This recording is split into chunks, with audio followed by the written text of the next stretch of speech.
Einfach losspielen, Hegemony. Hegemony ist ein asymmetrisches Strategiespiel für 2 bis 4 Spieler, in dem wir jeweils eine der Parteien einnehmen. Kapitalisten, Arbeiterklasse, Mittelklasse und Staat. Jede Klasse, Lobby oder wie man es auch nennen mag, versucht dabei, auf ihre individuelle Weise und mit eigenen Fähigkeiten an Einfluss zu gewinnen. Je nach Spieleranzahl kommt eine bestimmte Klasse hinzu. Zu zweit ist es ein Wettkampf zwischen Kapitalisten und Arbeiterklasse. Zu dritt kommt die Mittelklasse hinzu und bei 4 Spielern tritt der Staat als weitere aktive Macht in den Kampf um die Hegemonie. Ihr könnt also manche Stellen ignorieren, wenn ihr weniger als 4 Spieler seid. Ich blende links oben ein, wenn eine Stelle nur für 3 bzw. 4 Spieler relevant ist. Das beginnt schon jetzt beim Aufbau. Zuerst brauchen wir natürlich den gigantischen Spielplan.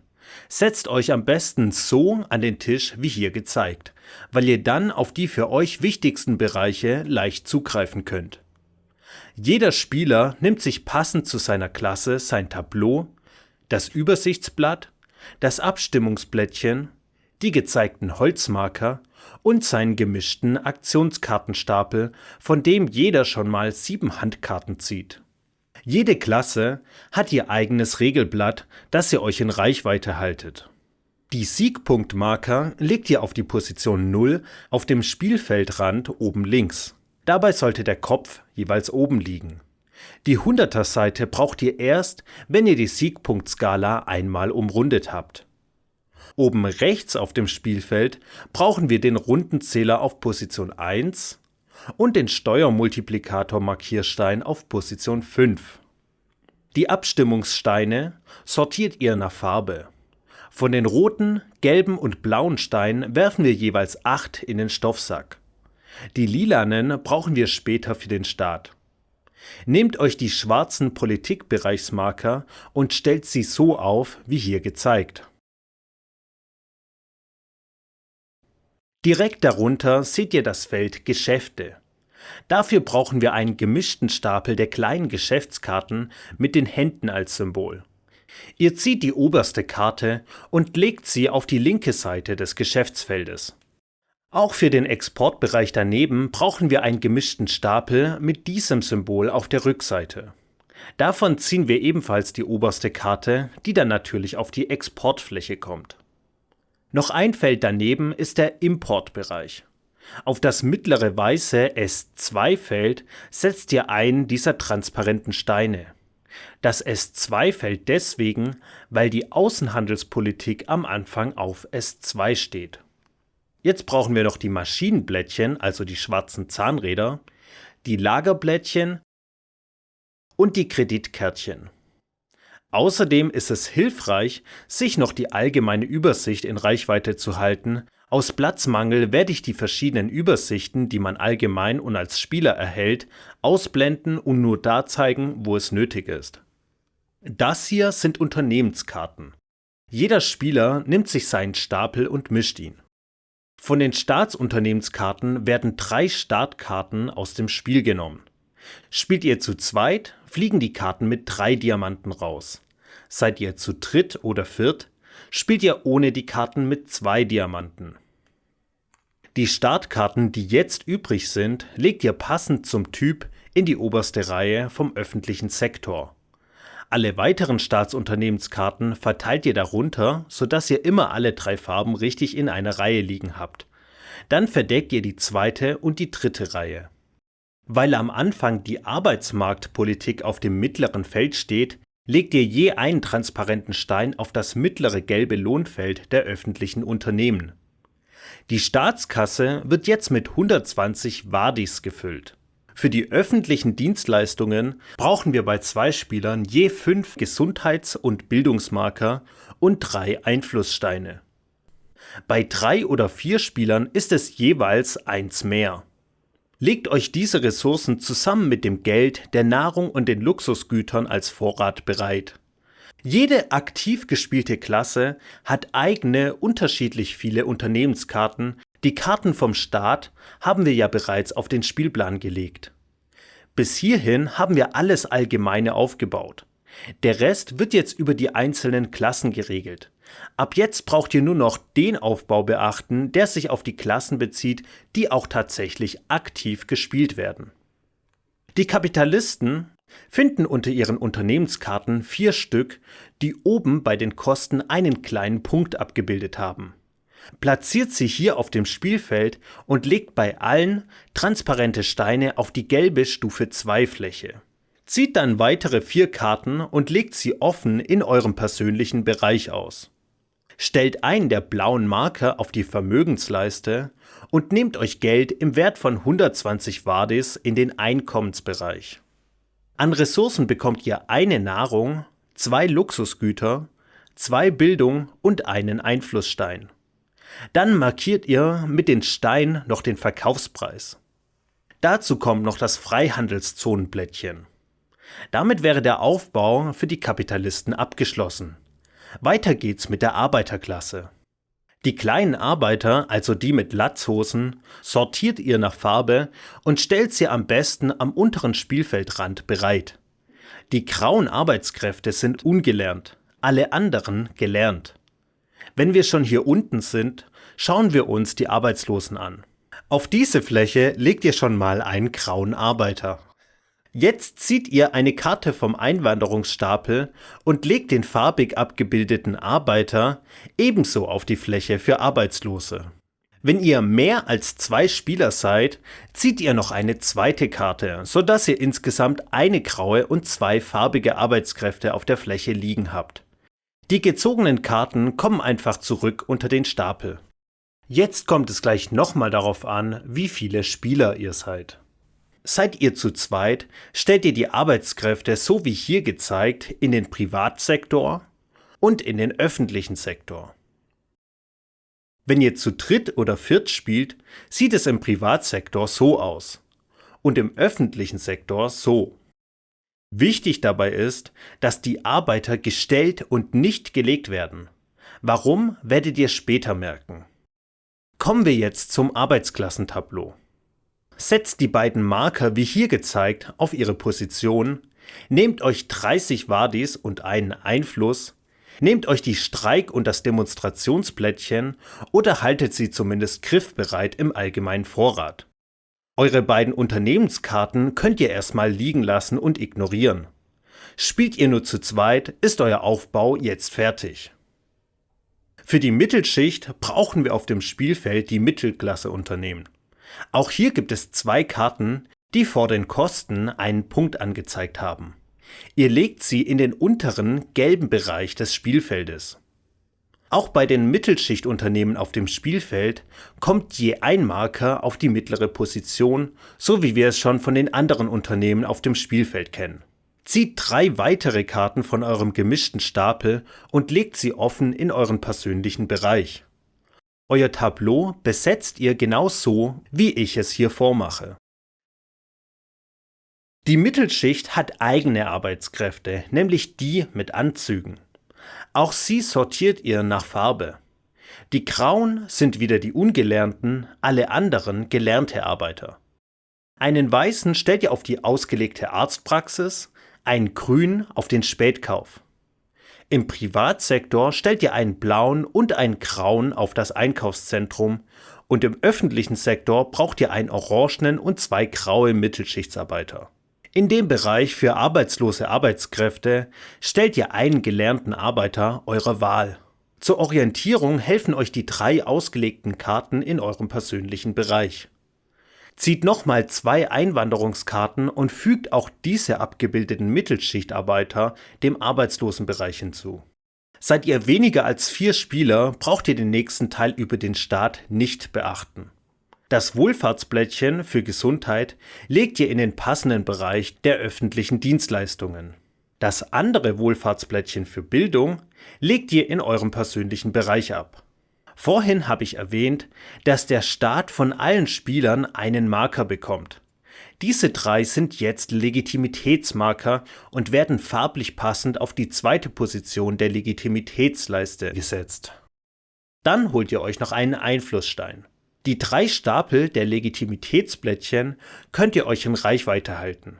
Legt euch je einen gemischten Stapel für Ereignisse und für die politische Agenda bereit. Von letzterem ziehen wir eine Karte und legen sie offen aus, damit sie jeder einsehen kann. Von den Ereigniskarten werden 2 gezogen und hier oben auf dem Spielplan offen ausgelegt. Ist darauf nur Runden 2 bis 5 zu lesen, mischt ihr sie zurück und zieht neue Karten. Damit ist der komplette Aufbau abgeschlossen. Für jeden Spieler ist es ratsam, seine individuellen Spielregeln in Reichweite zu haben. Spielverlauf: Hegemony wird in 5 Runden und Phasen gespielt. Die Vorbereitungsphase für die erste Runde haben wir bereits erledigt. Darauf folgt die Aktionsphase. Jede der 7 Handkarten steht für eine Aktion. 5 von 7 Karten werden pro Runde gespielt. Einerseits können die Aktionen der Karten genutzt werden, andererseits kann statt den Kartenaktionen eine der klassenspezifischen Basisaktionen gespielt werden. Neben den Hauptaktionen gibt es noch freie Aktionen, von denen pro Zug eine zusätzlich zur Hauptaktion gespielt werden darf. Die Zugreihenfolge ist vom Spiel vorgesetzt.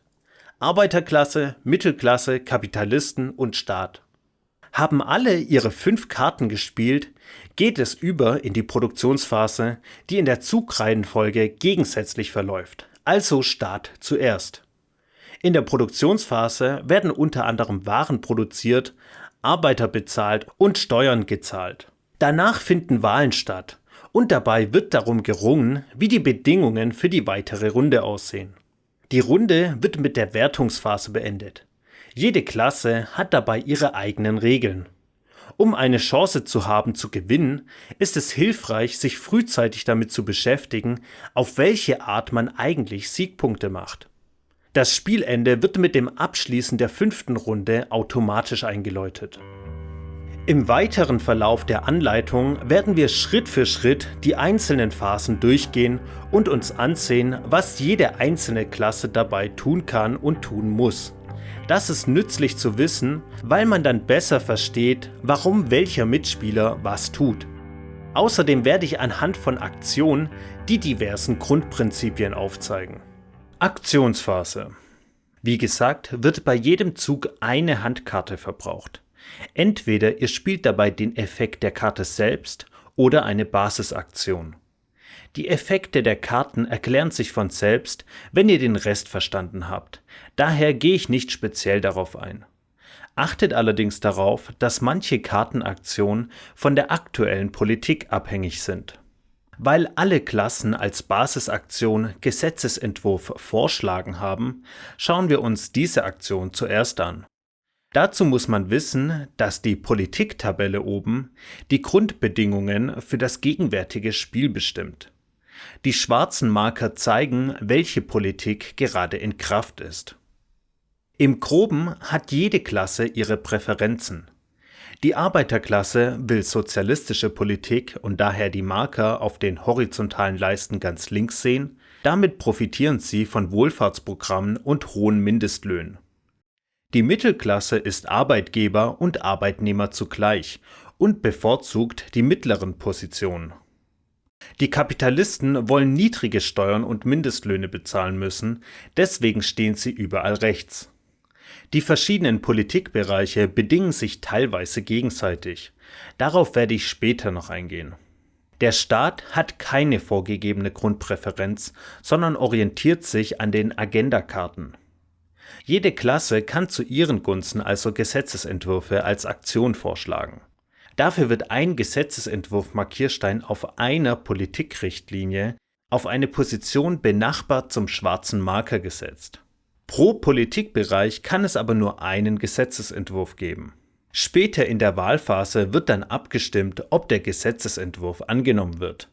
Damit könnte der Zug schon beendet sein. Man darf aber eine sofortige Abstimmung fordern, indem man einen Einflussstein in den Vorrat bezahlt. Wie genau eine Wahl abläuft und was es daraufhin zu beachten gibt, zeige ich im Abschnitt zur Wahlphase. Wird der Änderung zugestimmt, tritt sie sofort in Kraft, der schwarze Marker wird also verschoben und alle Änderungen durchgeführt. Wird er abgelehnt, bleibt er wo er ist und alles bleibt wie gehabt. In beiden Fällen nimmt man seinen Gesetzesentwurf Markierstein wieder zurück. Jede Klasse bekommt im Fall einer Gesetzesänderung, die sie vorgeschlagen oder unterstützt hat, übrigens sofort Siegpunkte. Eine weitere Aktion, die mehrere Klassen, nämlich alle außer dem Staat, zur Auswahl haben, ist, politischen Druck auszuüben. Das bedeutet einfach, 3 eigene Abstimmungssteine in den Wahlbeutel zu werfen. Damit erhöht ihr eure Chance, bei der nächsten Wahl zu gewinnen. Die Kapitalisten können lobbyieren. Das bedeutet, sie bekommen für 30 Wadis 3 Einflusssteine, die ihnen wiederum bei Wahlen nützlich sein können. Die Arbeitskräfte der Arbeiterklasse sind die kleinen Männchen und die der Mittelklasse die großen. Bis zu 3 ihrer jeweils eigenen Arbeiter können die Arbeiter- und Mittelklasse mit der Aktion Arbeitskräfte zuweisen, einsetzen oder neu verteilen. In Unternehmen angestellte Arbeitskräfte werden in der Produktionsphase entlohnt. Ihr bekommt also Geld von den anderen Spielern. Ihr seid deshalb interessiert daran, eure Arbeiter profitabel in Unternehmen unterzubringen. Die Mittelklasse zielt gleichzeitig darauf ab, ihre eigenen Unternehmen zu besetzen, um produktionsfähig zu werden. Es gibt ein paar Grundregeln zum Einsatz von Arbeitern, die ihr und auch alle anderen Klassen beachten müsst. Unternehmen sind nur betriebsfähig, also produktionsfähig, wenn sie vollständig besetzt sind. Ein Unternehmen kann nicht teilweise besetzt sein. Wenn ihr Arbeiter einsetzen wollt, müssen sie alle Positionen eines Unternehmens vollständig füllen. Ganz oder gar nicht. Dabei müsst ihr die Farben beachten. Grau sind Ungelernte und alle anderen Arbeiter sind Fachkräfte für bestimmte Branchen. Werden Ungelernte, also Graue, gefragt, dürft ihr auch Fachkräfte einsetzen. Aber wo beispielsweise eine blaue Arbeitskraft gefordert wird, muss es auch eine blaue sein. Überall, wo eine Arbeitskraft der Arbeiterklasse gefordert wird, darf auch ein Mittelklasse-Arbeiter stehen, sofern die Fachkraftart, also die Farbe, erfüllt wird. Es darf aber keine Mischung von Arbeitern 2 verschiedener Klassen geben.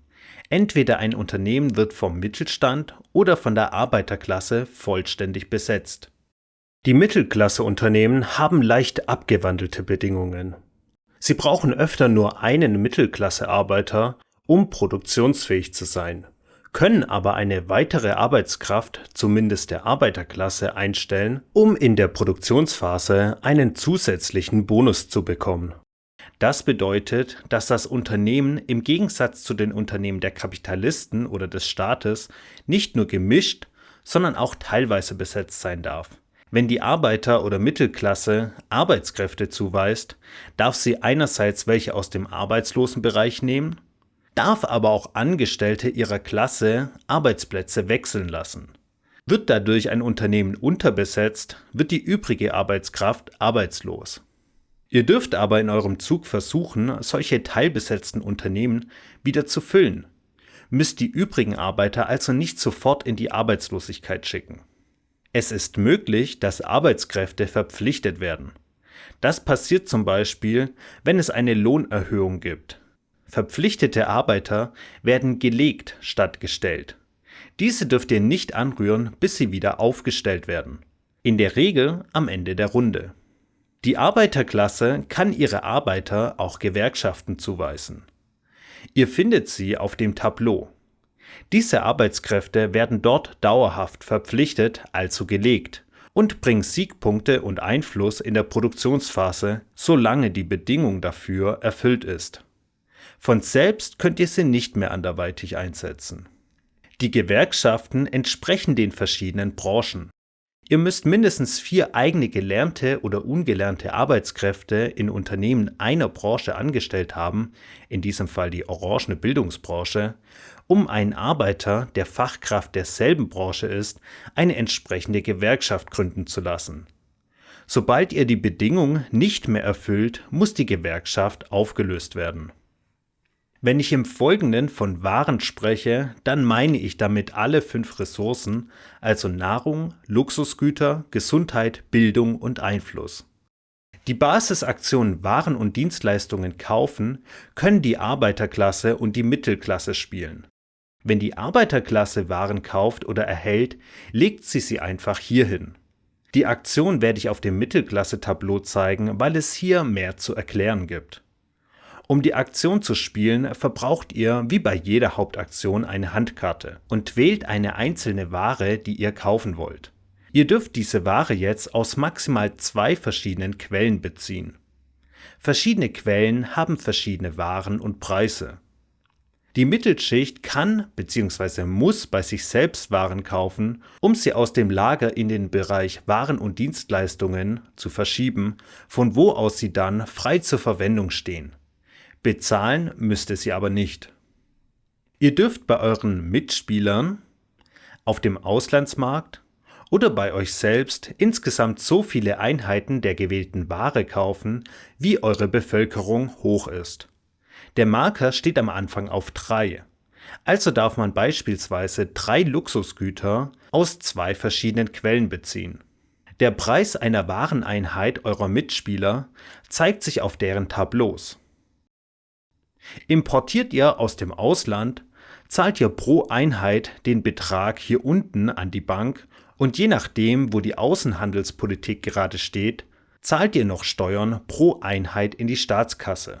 Auch vom Staat könnt ihr Waren kaufen, sofern sie entweder in diesen 3 Bereichen oder auf seinem Tableau zum Festpreis angeboten werden. Der Preis der Waren auf dem Spielfeld hängt von der gegenwärtigen Gesundheits- oder Bildungspolitik ab. Wenn eine der beiden Wohlfahrtsdienstleistungen Bildung oder Gesundheit für weniger als 10 Wadis pro Einheit verkauft wird, bekommt der Staat natürlich das Geld in die Staatskasse und einen Siegpunkt. Die Blättchen sind entsprechend dafür da, um an die aktuelle Wohlfahrtspolitik zu erinnern. Der Staat und die Kapitalisten können nicht per Basisaktion frei kaufen. Eine generelle Spielregel ist aber, dass wenn die Rede von Versorgen ist, zum Beispiel in der Produktionsphase oder bei Kartenaktionen, darf die geforderte Ware für diesen Zweck besorgt, also gekauft werden. Die Kapitalisten, die Mittelklasse und der Staat können als Basisaktion ins Ausland verkaufen. Auf der ausliegenden Exportkarte sind insgesamt 8 mögliche Transaktionen angezeigt. Bei einer Aktion darf jede davon maximal einmal ausgeführt werden. Hättet ihr also so viele Waren, dürftet ihr in einer einzigen Aktion bis zu 8 Mal verkaufen.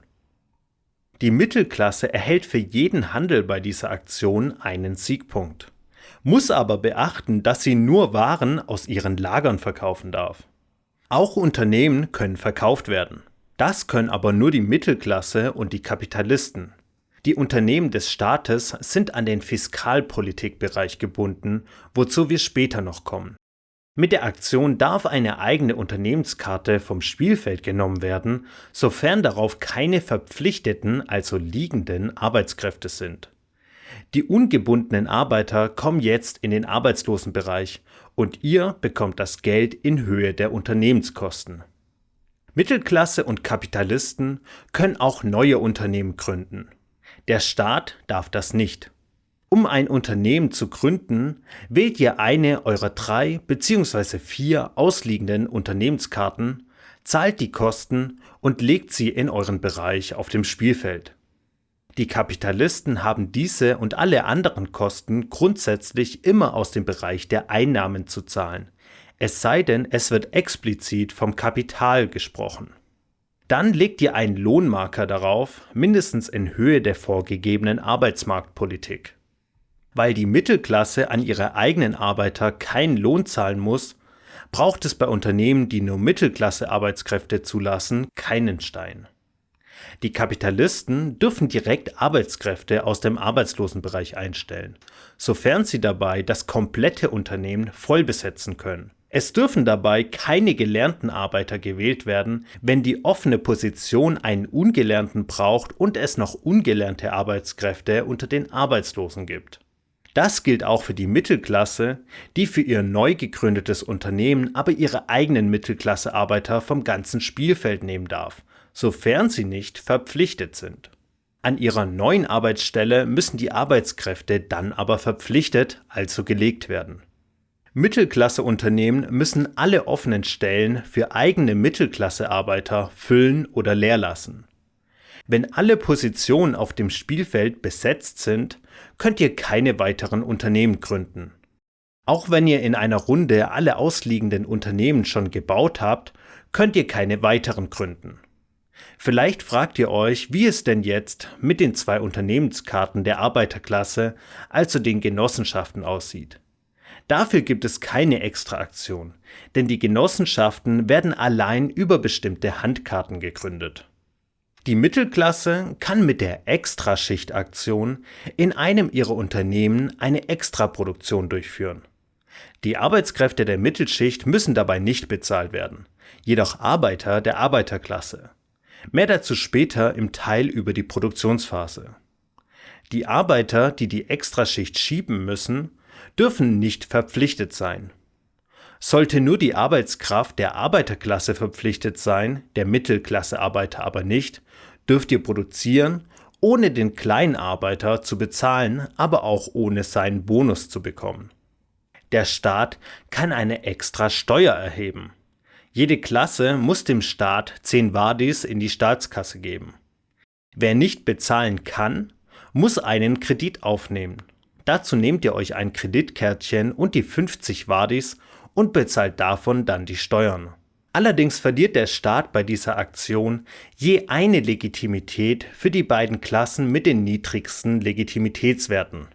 Sind alle 3 gleich auf, wählt er selbst. Um die Legitimität zu erhöhen, kann der Staat sich mit Abgeordneten treffen. Dafür gibt er 2 persönliche Einflussmarker an eine andere Klasse und gewinnt somit an Legitimität bei dieser Klasse. Um wiederum persönlichen Einfluss zu gewinnen, kann der Staat eine Kampagne fahren. Mit dieser Aktion darf sich der Staat bis zu 3 Einflussmarker aus dem Bereich der öffentlichen Dienstleistungen auf sein persönliches Tableau holen. Die Kapitalistenklasse hat die Aktion Geschäfte abschließen. Diese Aktion bezieht sich auf diese ausliegende Karte. Sollte die Außenhandelspolitik in der Vorbereitungsphase auf dem Bereich C stehen, liegt noch eine zweite Geschäftskarte zur Auswahl aus. Steht sie im Bereich A, wird keine Karte ausgelegt. Wenn ihr sie in Anspruch genommen habt, wird sie entfernt und keine neue Geschäftskarte ausgelegt. Um die Aktion durchzuführen, wählt ihr eine der 1 bis 2 Karten. Bei den Kosten gibt es erstmal die Hauptkosten, die ihr immer bezahlen müsst, um die abgebildeten Waren zu bekommen. Und dann stellt sich euch die Frage, wie ihr die Waren lagern wollt. Wenn ihr die Waren nämlich einfach auf euer Freihandelszone-Kärtchen zieht, braucht ihr nicht mehr zahlen. Dürft die Waren dann aber auch nicht einführen, sondern lediglich auf dem Auslandsmarkt verkaufen. Deckt ihr dabei die volle Kapazität eurer Freihandelszone, könnt ihr dort keine weiteren Waren lagern. Wollt ihr die Ware aber einführen und somit abseits der Exportaktion nutzen können, müsst ihr abhängig der Außenhandelspolitik Zollgebühren in die Staatskasse zahlen, um die Waren dann auf eure regulären Lager legen zu können. Auch sie haben eine begrenzte Kapazität. Ihr könnt aber jedes normale Lager per freie Aktion für je 20 Wadis einmal erweitern. Alle weiteren freien Aktionen werden später aufgeführt. Manche Aktionskarten der Kapitalisten ermöglichen es, Maschinenblättchen auf Unternehmen zu legen, die selbst solche Zahnräder abgebildet haben. Dabei wird die Produktion des Unternehmens erhöht. Allerdings ersetzt es keine Arbeiter, hat also keinen Effekt auf die Produktionsfähigkeit. Ein Unternehmen darf höchstens ein Maschinenblättchen auf sich liegen haben. Die Arbeiterklasse kann die Kapitalisten und Mittelschicht per Streiks unter Druck setzen, Löhne zu erhöhen. Spielt ihr zu viert, könnt ihr auch Staatsunternehmen bestreiken. Bis zu 2 Streiks könnt ihr per Streikblättchen in einem oder 2 Unternehmen ausrufen, sofern dort nicht sowieso schon die höchste Lohnstufe gezahlt wird oder wenn dort verpflichtete Arbeitskräfte liegen. Findet ein Streik in einem Unternehmen statt, kann dort nicht produziert werden. Der Eigentümer des Unternehmens kann den Streik beenden, indem er in seinem Zug die Löhne auf Stufe 3 anhebt. Das geht mit der freien Aktion Lohn anpassen. Lohnerhöhung führt immer zu verpflichteten Arbeitern. Zu Beginn der Produktionsphase wird dann geprüft, ob die Löhne auf den Unternehmen entsprechend erhöht wurden. Jedes Unternehmen, das den Forderungen zur Produktionsphase nicht nachgekommen ist, produziert nichts. Das Streikblättchen wird dann trotzdem entfernt und bringt der Arbeiterklasse einen Einflussmarker. Die erwähnte Extraschicht der Mittelklasse muss den Produktionsbonus von Arbeiterklassenarbeitskräften ignorieren. Die Arbeiterklasse kann noch auf einem weiteren Weg Druck ausüben. Bei der Demonstrationsaktion geht es darum, die anderen Klassen dazu zu bringen, mehr Unternehmen zu gründen und somit Arbeitsplätze zu schaffen. Dafür muss es mindestens 2 mehr arbeitslose Arbeitsklassenarbeiter geben als verfügbare Arbeitsstellen. Ist das der Fall, legt ihr das Demonstrationsblättchen in den Arbeitslosenbereich. Das bleibt dann dort liegen, bis die Bedingung durch Unternehmensgründung nicht mehr erfüllt ist. Sollte es zur Produktionsphase noch dort liegen, wird es bitter für die anderen Klassen. Die Arbeiterklasse verteilt nach Belieben dann Siegpunktabzüge, und zwar in insgesamter Höhe ihrer Arbeiter im Arbeitslosenbereich plus ihrer Gewerkschaften. Hat sie 4 Arbeitslose und 2 Gewerkschaften, kann die Arbeiterklasse also 6 Siegpunkt-Mali unter den anderen Klassen verteilen. Allerdings können die Klassen jeweils höchstens so viele Siegpunkte verlieren, wie sie noch freie Unternehmensfelder haben. Die Mittelklasse kann in diesem Fall also keine Siegpunktabzüge bekommen, die Kapitalisten höchstens 7 und der Staat 6. Daraufhin wird das Demonstrationsblättchen aus dem Arbeitslosenbereich genommen. Der Staat kann und sollte die Aufgaben der Ereigniskarten durchführen. Tut er das nicht, wird er in der Wertungsphase bestraft. Wenn dabei die Rede von Geld oder Ressourcen ausgeben ist, dann dürfen nur die Mittel genutzt werden, die der Staat zu diesem Zeitpunkt auch hat. Das Geld oder die Waren landen dann im Vorrat. Ist die Rede von Versorgen, dürfen die nötigen Waren dafür gekauft werden. Sie werden dann in den Bereich staatliche Leistungen gelegt. Wie die anderen Klassen diese Waren bekommen, erkläre ich gleich.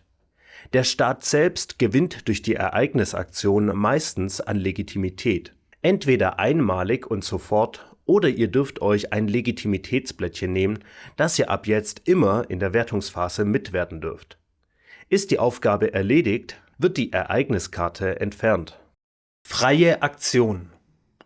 Jede Klasse hat freie Aktionen, von denen sie pro Zug eine vor oder nach ihrer Hauptaktion spielen darf. Für die freien Aktionen werden keine Handkarten verbraucht. Auch hier überschneiden sich die Klassen. Die Arbeiter- und Mittelklasse erhalten jeweils Siegpunkte in Höhe der Stufe, auf die sie auf der Wohlstandsleiste vorwärts rücken. Um den Wohlstand zu erhöhen, stehen ihnen mehrere freie Aktionen zur Verfügung, nämlich Gesundheit, Bildung oder Luxusgüter nutzen. Für alle 3 gilt: Ihr müsst die Waren zu dem Zeitpunkt besitzen, dürft sie also nicht dafür zweckbedingt besorgen. Die Mittelklasse darf dafür die Waren nicht aus dem Lager nutzen, sondern darf nur diejenigen ausgeben, die sie bereits im Bereich Waren und Dienstleistungen zur Verfügung hat. Ihr müsst genau so viele Waren ausgeben, wie euer Bevölkerungsmarker angibt. Dann rückt ihr mit dem Wohlstandsmarker einen Schritt vorwärts und nehmt euch die Siegpunkte in Höhe der Zahl, auf der ihr dabei gelandet seid. Abgesehen davon sieht das bei beiden Klassen so aus. Wenn ihr Gesundheit ausgebt, bekommt ihr zusätzlich 2 Siegpunkte. In diesem Beispiel also 6 plus 2 Siegpunkte. Dann stellt ihr eine neue eigene ungelernte Arbeitskraft in den Arbeitslosenbereich und rückt auch den Bevölkerungsmarker einen Schritt vorwärts. Gebt ihr Bildung aus, dürft ihr eine Arbeitskraft irgendwo auf dem Spielplan aufwerten. Also üblicherweise von ungelernt zu gelernt oder ansonsten die Farbe eines Arbeitslosen wechseln. Ihr dürft auch verpflichtete Arbeitskräfte tauschen. Die neuen bleiben aber verpflichtet. Die Luxusgüter haben neben dem Wohlstandssiegpunktbonus keinen zusätzlichen Effekt. Die Mittel- und Arbeiterklasse teilt sich eine weitere freie Aktion, nämlich den Tausch von eigenen Arbeitskräften. Wenn eine Fachkraft auf einer grauen Position für Ungelernte steht, darf sie mit einem ungelernten Arbeiter aus dem Arbeitslosenbereich getauscht werden. Auch Verpflichtete dürfen ausgetauscht werden, doch die neuen eingesetzten Arbeitskräfte müssen dann ebenso verpflichtet werden. Eine freie Aktion, die sich die Mittelklasse mit den Kapitalisten teilt, ist, die Warenpreise in den Lagern anzupassen. Ihr dürft hier so viele Preise ändern, wie ihr wollt. Auch die Löhne können angepasst werden. Der Mittelstand, die Kapitalisten und der Staat dürfen mit dieser freien Aktion beliebig viele Löhne in ihren Unternehmen anpassen, indem sie den Stein auf eine andere Position legen. Dabei gilt es zu beachten, dass Löhne nicht gesenkt werden dürfen, wo verpflichtete Arbeitskräfte liegen. Auch dürft ihr den Mindestlohn, der durch den Arbeitsmarkt vorgegeben wird, nicht unterschreiten.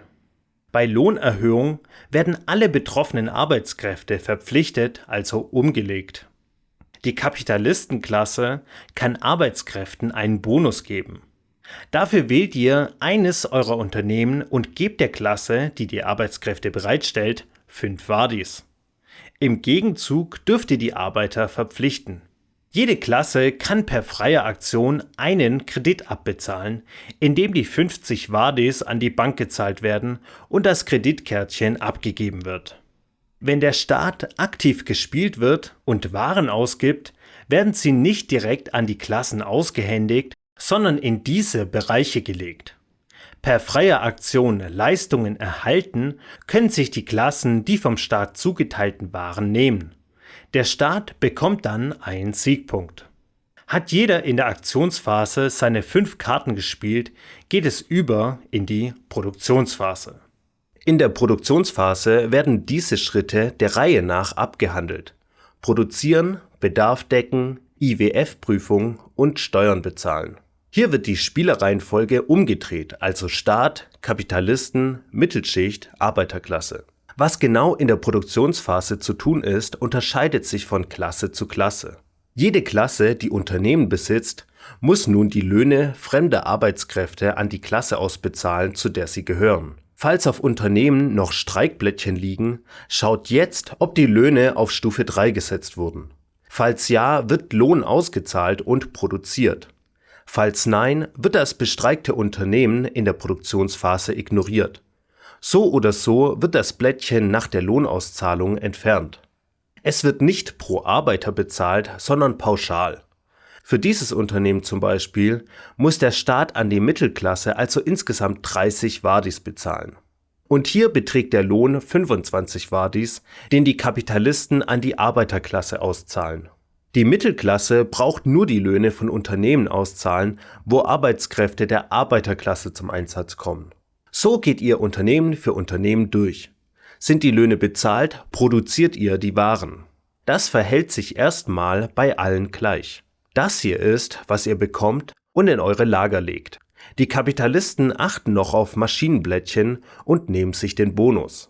Auch die Mittelklasse nimmt sich den Bonus, wenn sie eine erweiterte Arbeitskraft eingestellt hat. Wenn die Arbeiterklasse ihre Genossenschaften besetzt hat, nimmt sie sich die Nahrung. Außerdem bekommt sie für jede aktive Gewerkschaft einen Einflussstein. Die Lagergrenzen dürfen nie überschritten werden. Die Kapitalisten dürfen überschüssige Nahrung und Luxusgüter in die Freihandelszone bringen. Die Waren, die der Staat selbst produziert, landen immer im Bereich auf dem Spielfeld, nicht auf seinem Tableau.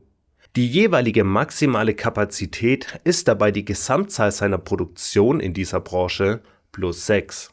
Sind alle Löhne bezahlt und Waren produziert, werden verpflichtete Arbeiter wieder aufgestellt. Und dann kommt der nächste Schritt. Die Mittel- und Arbeiterklasse müssen jetzt den Nahrungsbedarf ihrer Arbeitskräfte decken, und zwar in Höhe der Bevölkerungszahl. Die Mittelschicht muss jetzt also 7 Nahrung aufbringen.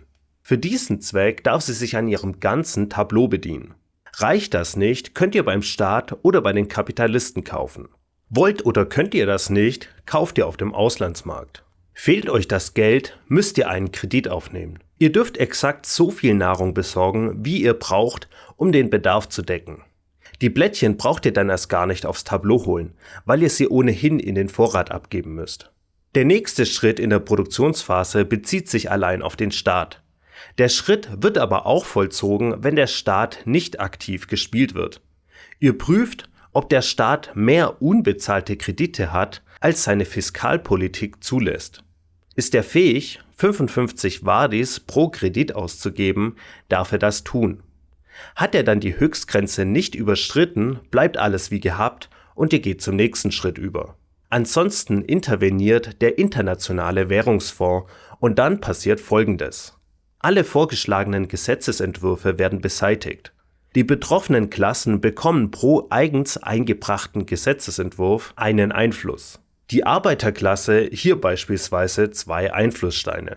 Dann muss die Politiktabelle, wie hier gezeigt, angepasst werden und entsprechend auch die Änderungen auf dem Spielfeld durchgeführt werden. Mehr dazu später, wenn wir uns die Auswirkungen der Politiktabelle ansehen. Wenn die Klassen gleich ihre Steuern bezahlen müssen, tun sie das aber auf Basis der Arbeitspolitik vom Stand vor der IWF-Intervention. Legt euch zur Sicherheit vielleicht einen Marker auf die vorherige Arbeitsmarktpolitik. Die Kapitalisten und Mittelschicht dürfen nach der Intervention die Preise ihrer Waren in ihren Lagern ändern. Der Staat tut jetzt sein Bestes, verbleibende Kredite abzubezahlen. Egal, ob er es schafft oder nicht, werden die Kreditkärtchen abgeworfen. Wenn der Staat in so einem Fall komplett pleite ist, darf er sich jetzt freuen, denn jetzt müssen die anderen Klassen Steuern in die Staatskasse zahlen. Der Staat selbst braucht dabei nichts zu tun. Die Kapitalisten und die Mittelschicht müssen beide Lohnsteuer bezahlen. Dazu zählen sie jeweils ihre betriebsfähigen Unternehmen, also diejenigen, die eben auch produziert haben, und multiplizieren die Zahl mit dem Stand vom Steuermarker. Die Mittelschicht hat beispielsweise 7 Unternehmen, aber nur 6 davon sind betriebsfähig und der Steuermultiplikator steht bei 5. Also zahlt sie 30 Wadis in die Staatskasse. Für die weiteren Steuern holt ihr euer Übersichtsblatt hervor, wo alle eine Steuertabelle finden. Bei den Kapitalisten ist der Körperschaftssteuerbetrag von den Einnahmen und der Steuerpolitik abhängig. Habt ihr zum Beispiel jetzt noch 85 Wadis im Einnahmenbereich und die Steuerpolitik steht im Bereich A, zahlt ihr 24 Wadis in die Staatskasse. Die Arbeiterklasse und die Mittelschicht zahlen die gleiche Einkommenssteuer, abhängig von den beiden Politikbereichen Arbeitsmarktpolitik und Steuerpolitik. In diesem Beispiel wären es also 4 Wadis mal Bevölkerungsanzahl von jedem in die Staatskasse. Könnt ihr euch die Steuer nicht leisten, müsst ihr einen Kredit aufnehmen, um sie zu bezahlen. Sind die Steuern alle bezahlt, ist die Produktionsphase abgeschlossen. Wahlphase. In der Wahlphase wird über die vorgeschlagenen Gesetzesentwürfe abgestimmt. Gibt es keine, überspringt ihr die Phase. Zuerst wird der Beutel gefüllt. Die Kapitalisten werfen Steine in den Beutel in Höhe der halben Anzahl ihrer betriebsfähigen Unternehmen, aufgerundet. In diesem Beispiel also 3. Die Anzahl der Steine der Arbeiterklasse hängt von ihrer Bevölkerungsanzahl ab, wovon sie ebenfalls aufgerundet die Hälfte nimmt, also 3. Die Mittelschicht zählt entweder Unternehmen oder Bevölkerung und nimmt die Hälfte des höheren Wertes an Abstimmungssteinen. Auch im Spiel zu zweit werft ihr 5 gelbe Mittelschichtsteine in den Beutel. Der Staat selbst hat keine Abstimmungssteine, bekommt aber sofort persönlichen Einfluss auf Basis seines niedrigsten Legitimitätswertes. Bei den Wahlen geht ihr jeden Gesetzesentwurf-Markierstein auf den Politikbereichen 1 bis 7 der Reihe nach durch. Zuerst gibt jede Klasse an, ob sie für oder gegen die Änderung ist, erst die Arbeiterklasse, dann Mittelschicht, Kapitalisten und zuletzt Staat. Dabei gibt es keine neutrale Haltung und wer den Gesetzesentwurf vorgeschlagen hat, ist automatisch dafür. Dann zieht ihr 5 Steine aus dem Beutel und platziert sie gemäß euren Stimmen auf den entsprechenden Feldern. Doch das muss noch nicht das Endergebnis sein. Jetzt könnt ihr nämlich Einflusssteine als weitere Stimmen verwenden. Dafür müsst ihr ansagen, wie viel Einfluss ihr insgesamt habt. Beim Staat zählt nur der persönliche Einfluss auf seinem Tableau. Wer will, kann jetzt eine verdeckte Anzahl an Einflusssteinen in die Hand nehmen. Jeder davon zählt eine Stimme. Alle gemeinsam gebt ihr dann gleichzeitig preis, wie viel Einfluss ihr in dieser Wahl einsetzt, indem ihr die Steine auf die Wahlfelder legt. Das ist nun das Endergebnis. Hat eine Mehrheit gegen das neue Gesetz gestimmt, bleibt alles wie gehabt und ihr springt zur nächsten Wahl weiter. Bei Gleichstand oder mehr Stimmen wird der Gesetzesentwurf angenommen und der schwarze Politikmarker verschoben. So oder so nimmt sich derjenige, der das Gesetz vorgeschlagen hat, seinen Marker wieder zurück. Hat er die Wahl gewonnen, bekommt er 3 Siegpunkte. Wenn ihr die Gesetzesänderung befürwortet habt und Steine von euch aus dem Beutel gezogen wurden oder ihr durch Einflusssteine beigetragen habt, bekommt ihr 1 Siegpunkt. Habt ihr die Wahl verloren, werden eure Abstimmungssteine wieder in den Beutel geworfen. Alle eingesetzten Einflusssteine kommen in den Vorrat. Wenn ihr zu den Wahlgewinnern gehört, nehmt ihr eure Abstimmungssteine wieder zu euch. Im Spiel zu zweit kann es sein, dass ihr Abstimmungssteine der Mittelschicht zieht. Die gebt ihr in den Vorrat. Es zählen nur eure übrigen roten und blauen Steine. Sollten mal nur gelbe Steine gezogen werden und keiner setzt Einfluss ein, wird der Gesetzesentwurf angenommen. Falls ihr bei einer Wahl merkwürdigerweise alle einer Meinung seid, zieht ihr trotzdem 5 Abstimmungssteine und werft sie ab. Wenn mal nicht mehr genug Abstimmungssteine im Beutel sein sollten, füllt ihr den Beutel 2-mal so auf, wie ich es vorhin gezeigt habe. Politiktabelle. Aber worüber wurde jetzt eigentlich abgestimmt? Schauen wir uns jetzt mal die Politiktabelle an und wie sie sich auf das Spiel auswirkt. Die Fiskalpolitik gibt erstens an, wie viel Unternehmen der Staat hat und zweitens, wie viele unbezahlte Kredite der Staat zum Zeitpunkt der IWF-Prüfung haben darf. Der Staat kann 3, 6 oder 9 offene Unternehmen haben. Werden nach einer Gesetzesänderung 3 neue Unternehmen aufgedeckt, müssen sie vom Staat bezahlt werden, zur Not durch Kreditaufnahme. Und dann werden sie sofort mit möglichen Arbeitskräften besetzt, die dort auch gleich verpflichtet werden.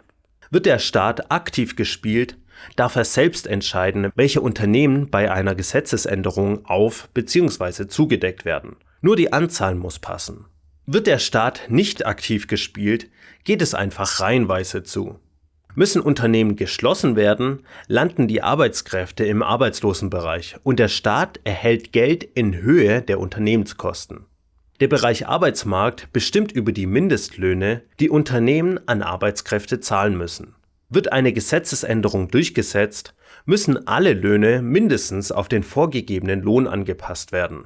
Nach jeder Änderung dürfen Löhne frei angepasst werden, sofern sie den vorgegebenen Mindestlohn nicht unterschreiten. Wird der Staat nicht aktiv gespielt, entsprechen die Löhne seiner Unternehmen immer genau der Arbeitsmarktpolitik. Die Steuerpolitik bestimmt natürlich über die Höhe der Steuern. Aus ihr ergibt sich die Position des Steuermarkiersteins. Gerade steht der Stein auf der 5. Um zu verstehen, warum er dort steht, müssen wir jetzt auf dieses Symbol, den Steuermultiplikator, achten, den wir bei der Steuerpolitik und in den beiden Wohlfahrtbereichen finden. In der aktuellen Steuerpolitik ist der Basiswert 3, doch wir müssen die Gesundheits- und Bildungspolitik doppelt hinzuzählen. Die Gesundheitspolitik steht im Bereich B und der Steuermultiplikator gibt 1 an. Wir müssen ihn allerdings doppelt nehmen, also 2. Die Bildungspolitik steht im Bereich C, wo es keinen Steuermultiplikator gibt. So kommen wir jetzt also auf die 5. Hier kurz noch ein anderes Beispiel. Der Basiswert ist 3, Wohlfahrt wird doppelt hinzugezählt. 2 mal 2 Gesundheit und 2 mal 2 Bildung, also insgesamt 11. Die beiden Wohlfahrtspolitikbereiche können wir zusammen betrachten. Abseits vom eben Gesagten geben sie nur noch an, wie teuer öffentliche Gesundheit bzw. Bildung beim Staat ist. Pro Einheit also von kostenlos bis zu 10 Badis. Steht die Wohlfahrtpolitik im Bereich A oder B, also günstiger als 10 Badis, bekommt der Staat Siegpunkte pro Kauf. Dafür sind, wie vorhin gesagt, eben die Blättchen als Erinnerung gedacht. Wenn eine Wohlfahrtspolitik geändert wird, dürfen die Kapitalisten und Mittelschicht ihre Preise für Gesundheit und Bildung ändern. Mit der Außenhandelspolitik hatten wir es vorhin ja auch schon zu tun, als es um Import und die Geschäfte der Kapitalisten ging. Aber hier nochmal kurz. Die Bereiche bestimmen, wie viele Geschäftskarten in der Vorbereitungsphase ausgelegt werden und wie hoch die Zölle bei Importen sind. Auch wenn die Außenhandelspolitik geändert wird, dürfen die Kapitalisten und Mittelschicht ihre Preise all ihrer Waren sofort ändern. Die Einwanderungspolitik bezieht sich darauf, wie viele zusätzliche Einwanderungskarten in der Vorbereitungsphase gezogen werden. Grundsätzlich erhalten Arbeiterklasse und Mittelschicht pro neue Runde jeweils 2 neue Arbeitskräfte. Die Einwanderungspolitik gibt an, wie viele zusätzliche Karten beide ziehen dürfen. Zur Vorbereitungsphase kommen wir gleich noch. Wertungsphase. Nachdem ihr über alle Gesetzesentwürfe abgestimmt und die Änderungen durchgeführt habt, geht es in die Wertungsphase, in der ihr jede Runde belohnt werdet. Auf eurem Übersichtsblatt seht ihr, wodurch. Die Arbeiterklasse bekommt für jede Gewerkschaft 2 Siegpunkte. Die Mittelschicht bekommt einen Wohlstand, wenn die Anzahl ihrer vollbesetzten Unternehmen höher ist als der gegenwärtige Wohlstand. Die Kapitalisten werden für ihr Kapital belohnt. Dafür schiebt ihr jetzt erstmal alles Geld aus dem Bereich der Einnahmen in den Kapitalbereich und zählt dann alles. Jetzt schaut ihr auf eure Vermögensleiste. Müsst ihr mit eurem Marker vorwärts gehen, um den neuen Wert zu erreichen, bekommt ihr schon für jeden Schritt 3 Siegpunkte. Habt ihr weniger Kapital als euer Marker anzeigt, lasst ihr ihn stehen, wo er ist. In beiden Fällen nehmt ihr euch die Siegpunkte in Höhe der Position, auf der sich euer Marker letztendlich befindet. Der Staat hat nun mehr zu tun. Erstmal schaut ihr, ob noch Ereigniskarten ausliegen. Falls ja, müsst ihr die Strafe für keine Aktion anwenden. Die Karten werden daraufhin beseitigt. Als nächstes zählt ihr die Positionen der beiden niedrigsten Legitimitätsmarker zusammen und nehmt euch die Summe als Siegpunkte. Daraufhin halbiert ihr aufgerundet den Wert aller 3 Legitimitätsmarker. Wenn ihr Legitimitätsblättchen habt, dürft ihr deren Werte jetzt wieder draufrechnen. Schließlich schaut ihr euch an, inwiefern die Politiktabelle eurer aktuellen politischen Agenda entspricht. Für jede Übereinstimmung bekommt ihr einen Siegpunkt. Das ist das Ende einer Runde und der Beginn einer neuen. Also kommen wir jetzt zur Vorbereitungsphase. Wie auch sonst hat jede Klasse ihre eigene Vorbereitung. Zuerst rückt ihr aber den Rundenzähler vorwärts und dann zieht sich jeder 5 neue Aktionskarten, sodass ihr wieder 7 habt. Jede Klasse muss für all ihre unbezahlten Kredite jeweils 5 Wadis Zinsen zahlen. Die Arbeiter- und Mittelklasse müssen ihren Wohlstand senken. Die Arbeiterklasse um 1 Feld, die Mittelschicht um 2. Die Kapitalisten ziehen eine neue Exportkarte und gemäß der Außenhandelspolitik auch neue Geschäftskarten, also 0 bis 2 Stück. Die bisherigen Karten werden spätestens jetzt entfernt. Danach kommen neue Arbeitskräfte in den Arbeitslosenbereich. Für die Arbeiterklasse 2 Ungelernte und die Mittelschicht darf eine ungelernte und eine gelernte Arbeitskraft ihrer Wahl zu den Arbeitslosen stellen. Dann ziehen beide einzeln Einwanderungskarten gemäß der Einwanderungspolitik. Somit kommen für beide nochmal bis zu 2 Arbeiter ins Spiel. Vergesst dabei nicht, für jeden Arbeiter einen Schritt auf eurer Bevölkerungsleiste zu gehen. Die Mittelklasse und Kapitalisten entfernen Unternehmen aus ihrem Bereich, die sie nicht mehr zur Auswahl haben wollen, und füllen den Bereich auf, sodass die Mittelschicht 3 und die Kapitalisten 4 Unternehmenskarten vor sich liegen haben. Der Staat legt 2 neue Ereignisse aus und zieht eine neue politische Agenda. Dann beginnt die Arbeiterklasse wieder mit der Aktionsphase. Spielende, Endwertung. Habt ihr die 5. Runde komplett abgeschlossen, seid ihr am Spielende angekommen. Jede Klasse hat jetzt noch individuelle Möglichkeiten, an Siegpunkte zu kommen. Alle außer dem Staat bekommen Siegpunkte, wenn ihre Präferenzen mit der aktuellen Politik übereinstimmen.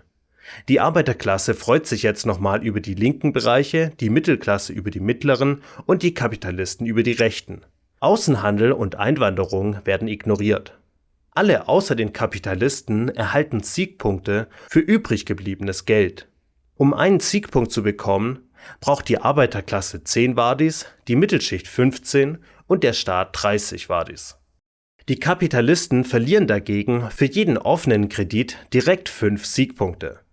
Alle anderen dürfen ihre offenen Kredite noch mit Zinsen tilgen, und zwar 55 Wadis pro Kredit. Pro 5 Wadis, die sie dabei nicht bezahlen können, müssen sie einen Siegpunkt abziehen. Alle außer der Arbeiterklasse werden belohnt für Waren. Um einen Siegpunkt zu verdienen, braucht es zum Beispiel 2 Nahrung, 3 Luxusgüter, Gesundheit oder Bildung. Die Kapitalisten dürfen dafür sämtliche Waren auffahren. Die Mittelschicht und der Staat nur diejenigen aus ihrem Lager. Der Staat darf sich auch pro 3 persönlichen Einfluss noch einen Siegpunkt einstecken. Habt ihr alles zusammengezählt, steht der Gewinner fest. Bei Gleichstand zählt die Anzahl der Übereinstimmungen eurer Klassenpräferenz mit dem aktuellen Politikbereich. Beim Staat ist die Präferenz seine politische Agendakarte. Falls das nicht reicht, zählt ihr noch die Abstimmungssteine im Beutel. Ich hoffe, meine Anleitung hat euch gefallen und vor allem geholfen, Hegemony zu verstehen. Wie ihr euch vorstellen könnt, war das jetzt wochenlange Arbeit, aber ich finde, das ist das Spiel wert. Wenn ihr euch Hegemony kaufen wollt, findet ihr Links in der Videobeschreibung. Damit unterstützt ihr auch meinen Kanal. Also vielen Dank fürs Dabeisein und jetzt einfach losspielen.